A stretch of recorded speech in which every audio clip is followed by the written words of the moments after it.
स्वागत है आप सबका Indian film history and news channel पर। अनुष्का शर्मा और विराट कोहली बॉलीवुड के पावर कपल्स में से एक हैं। दोनों हमेशा एक दूसरे के सुख दुख में सपोर्ट करते हुए नजर आते हैं। बीते कुछ दिनों से अनुष्का पति विराट कोहली और उनकी टीम रॉयल चैलेंजर्स बेंगलुरु को चीयर अप करती नजर आई। ये नजारा बुधवार को भी देखने को मिला। रॉयल चैलेंजर्स बेंगलुरु का सफर आईपीएल 2024 से खत्म हो गया है।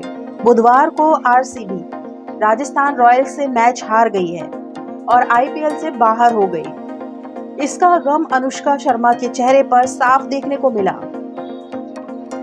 वहीं शाहरुख खान को भले ही हिंदी सिनेमा में रोमांस का बादशाह कहा जाता हो, लेकिन करियर के शुरुआती दौर में उन्होंने कई ग्रे शेड भूमिका निभाई थी। डर से लेकर बाजीगर और अंजाम जैसी फिल्मों में किंग खान ने अपनी भूमिका से दर्शकों के दिलों में खौफ पैदा करने में कोई कसर नहीं छोड़ी थी। फिल्म बाजीगर उनके करियर की सबसे सफल फिल्मों में से एक है, जिसके निर्देशन की कमान अब्बास मस्तान ने संभाली थी। अब हाल ही में रेस, ऐतराज और खिलाड़ी जैसी सुपरहिट फिल्में ऑडियंस को देने वाले निर्देशक अब्बास मस्तान ने बाजीगर 2 को लेकर दर्शकों को हिंट दिया है। रिपोर्ट्स के मुताबिक हाल ही में एक पॉडकास्ट से बातचीत करते हुए अब्बास मस्तान ने फैंस को ये हिंट दिया कि बाजीगर 2 को वो बना सकते हैं। दरअसल बातचीत के दौरान ये सवाल उनके फैंस की तरफ से आया था, जिसका जवाब देते हुए उन्होंने कहा जरूर बनाएंगे। वहीं बात करें निर्देशक सूरज बड़जात्या की डेब्यू फिल्म मैंने प्यार किया, सलमान खान के करियर की सबसे शानदार मूवी में से एक मानी जाती है। 35 साल पहले आई इस फिल्म ने सलमान के करियर को नई ऊंचाइयों तक पहुंचाया। अभिनेत्री भाग्यश्री के साथ उनकी जोड़ी सुपरहिट रही और मैंने प्यार किया ने कामयाबी का स्वाद चखा। लेकिन क्या आपको इस बात की जानकारी है कि फिल्म के एक गाने की शूटिंग के दौरान सलमान खान इमोशनल हो गए थे और सेट पर रोने लगे थे। इस मामले का खुलासा अब खुद सलमान ने किया है। हाल ही में सलमान खान ने एक लेटेस्ट इंटरव्यू दिया है और इस दौरान उन्होंने मैंने प्यार किया को लेकर एक दिलचस्प किस्सा सुनाया है।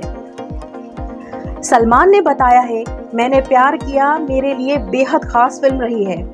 फिल्म के कबूतर जा जा गाने की शूटिंग चल रही थी और मैं ये यकीन नहीं कर पा रहा था कि मैं इस मूवी का हिस्सा हूँ। इतना सोचते ही मेरे अंदर भावनाओं का सैलाब उमड़ पड़ा और मेरी आंखों में आंसू आ गए, क्योंकि मैंने कभी नहीं सोचा था कि इस तरह की फिल्म का हिस्सा मैं भी बनूंगा। मुझे लगता था कि उस दौर के सुपरस्टार जैकी श्रॉफ और अनिल कपूर ही ऐसी मूवीज के लिए बने हैं। ऐसे में उनकी तरह खुद को सोचकर मैं भावुक हो गया था। सलमान खान का नाम इस समय उनकी मोस्ट अवेटेड फिल्म सिकंदर को लेकर चर्चा में है। कुछ दिन पहले ही इसकी ऑफिशियल अनाउंसमेंट हुई है। सलमान के साथ इस मूवी में साउथ सुपरस्टार रश्मिका मंदाना भी लीड रोल में नजर आने वाली हैं। वहीं बात करते हैं जानवी कपूर की, तो जानवी कपूर इन दिनों अपनी आने वाली फिल्म मिस्टर एंड मिसेस माही का जमकर प्रमोशन करती नजर आ रही हैं। इस फिल्म में वो एक बार फिर अभिनेता राजकुमार राव के साथ नजर आने वाली हैं। बीते दिनों इस फिल्म का ट्रेलर और देखा तैनू गाना रिलीज हुआ है। इस फिल्म के प्रमोशन के दौरान अभिनेत्री ने अपनी डेब्यू मूवी धड़क के प्रमोशन को याद किया, जो साल 2018 में रिलीज हुई थी। ये साल अभिनेत्री के लिए कई बड़े दुखों के साथ गुजरा था। इस साल उन्होंने अपनी मां श्रीदेवी को हमेशा के लिए खो दिया था। श्रीदेवी अपनी लाडली की डेब्यू फिल्म तक नहीं देख पाई थी। ऐसे में जानवी कपूर ने मां के निधन से जुड़ा एक किस्सा साझा किया। एक इंटरव्यू में अभिनेत्री ने उस समय को याद किया जब वो अपनी मां को खोने के दुख से उभरते हुए अपनी पहली फिल्म का प्रमोशन करने के लिए निकली थी। उन्होंने कहा, मैं एक डांस रियलिटी शो में अपनी फिल्म धड़क को प्रमोट करने गई थी। वो शो ठीक मम्मा के निधन के बाद शूट हुआ था। मेरी टीम इस बात का पूरा ध्यान रख रही थी कि मुझे मम्मा की याद ना आए, लेकिन उस रियलिटी शो ने बिना बताए मम्मा के लिए एक प्रोग्राम रख दिया। उन्होंने एक इमोशनल वॉइस ओवर के साथ मम्मा के सारे गानों का ऑडियो विजुअल चलाया और बच्चे उन्हें श्रद्धांजलि देने के लिए डांस करने लगे। आगे जानवी ने कहा, वो बहुत खूबसूरत था, लेकिन मैं उसके लिए बिल्कुल भी तैयार नहीं थी। कुछ पल वो देखने के बाद मैं सांस नहीं ले पा रही थी और जोर जोर से चिल्लाने लगी और रोने लगी। इतना ही नहीं, मैं स्टेज से भागकर अपनी वैन के अंदर चली गई थी। उस वक्त मुझे पैनिक अटैक भी आया था।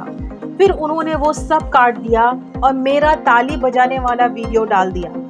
जब वो एपिसोड टीवी पर आया तो लोगों ने कहा, क्या सच में इसे कोई फर्क नहीं पड़ा? लेकिन जो हुआ वो बहुत अलग था। वही बात करते हैं पुष्पा द रूल की।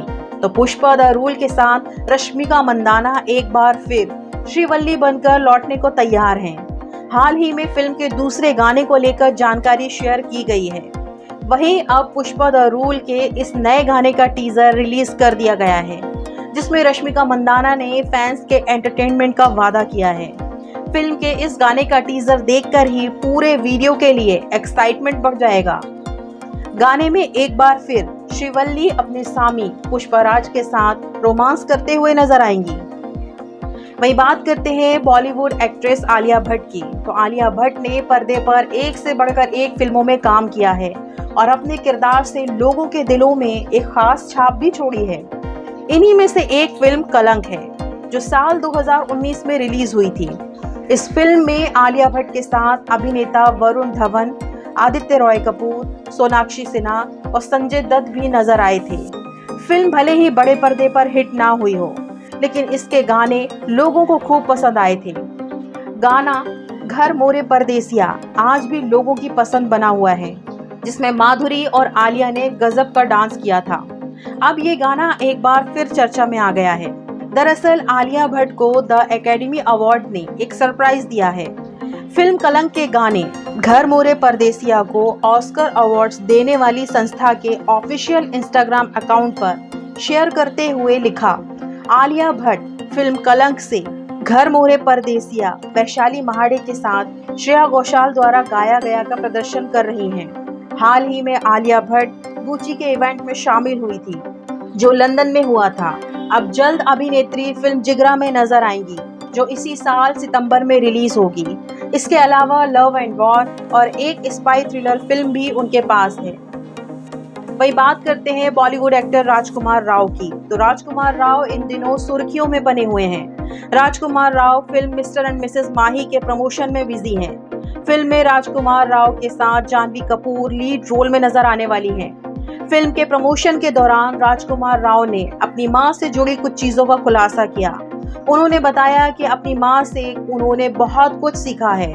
उन्होंने बताया कि अपनी मां के लिए उन्होंने एक चीज शुरू की थी, जो उनके निधन के बाद भी वो कर रहे हैं। राजकुमार राव ने बताया कि यंग एज से वो अपनी मां के साथ शुक्रवार का व्रत रखते आए हैं और आज भी रखते हैं। राजकुमार राव की मां का निधन 2016 में हो गया था।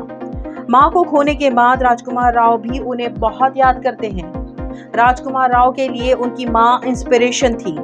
कई बार इंटरव्यू में राजकुमार राव ने अपनी मां के बारे में बात की है। तो ये थी बॉलीवुड दिन भर से जुड़ी हुई कुछ बातें। Thanks for watching Indian film history and news. ऐसी ही बॉलीवुड से जुड़ी खबरों के लिए सब्सक्राइब करें हमारे चैनल इंडियन फिल्म हिस्ट्री को। एंटरटेनमेंट की दुनिया में जॉब्स पाने के लिए फिल्मी जॉब्स ऐप डाउनलोड करें। Available on Android play store. Entertainment industry के लिए इंडियन फिल्म हिस्ट्री की ओर से सौगात। डाउनलोड कीजिए शॉर्ट मनोरंजन ऐप। अब ये उपलब्ध है एंड्रॉइड और iOS में।